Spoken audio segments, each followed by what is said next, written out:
You said you'd say who's going to be the starter. Yeah. Goff will start. Yeah, we'll start Jared. And no, we think that we'll see how it plays out, but there's a chance we could, play Zach depending on what happens during the game or whatever. But I would anticipate Jared being the starter and playing. Tell us what Jared did this week during that starting spot. Well, he practiced well. He'd had a good body of work thus far. Other than the beginning of the Oregon game, and so felt like he's just deserved it. And again, they both practiced really well this week, and I think we could have felt comfortable with either one of them. You had sort of indicated all along that Jared was probably going to be your guy.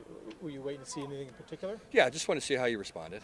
I think that was the biggest thing was, I anticipated him responding the way that he has, but you never know with an 18-year-old kid and how he's going to handle, when things don't go his way because, he'd had some struggles, but for the most part, he'd played pretty well and things had gone his way. And so, you want to see how it plays out, and he's handled it well. Right. So there's a possibility you could play both of them in the game? Possibility, possibility.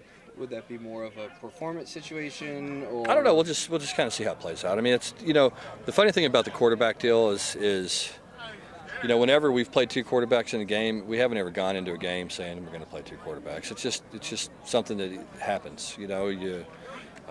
Because one's playing really well and you get up, or one's not playing well and you get behind and you're trying to find a spark, or one guy gets rattled or whatever, then you kind of see how it plays out. So it's always a feel thing. How have you felt Coppridge has done this week, kind of taking third reps? Yeah, good. He's been good. Yeah, I think he's he's looked good. He's run around good. I thought he played well against Oregon. I thought he of all the runners, I thought he finished the runs probably better than anybody, and so I thought he did some good things in that game. Has Bigelow had a pretty good week? Yeah, I think he has. Yeah, he's had a good week. He looks fast. He's moving around fast.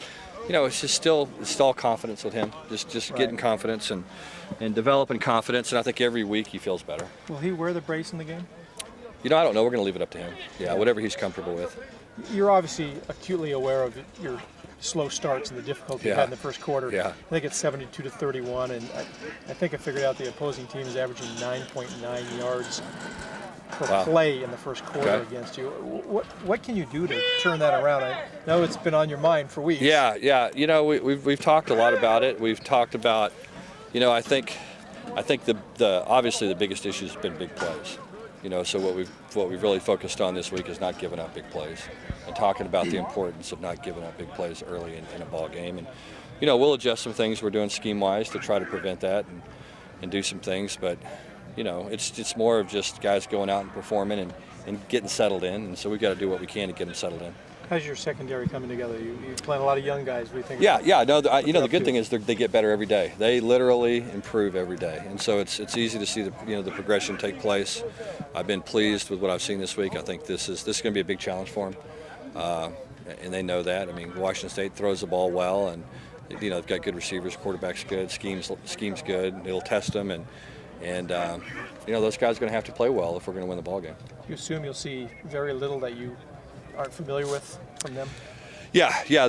Mike's such a good football coach because he does what he does. And I don't anticipate seeing anything that we haven't seen at some point. He's always going to have a little wrinkle for you that's going to be something that'll cause you a little concern, but you're going to see what they do well. He's sort of like your basic theory, which is to out-execute, not out-game. That's what they do, yeah. Out-execute. He's got a good system. He believes in it, and it's versatile, and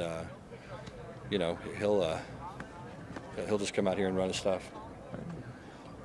All right, that's all I got. Okay, easy enough. Thanks. Thanks. Yep.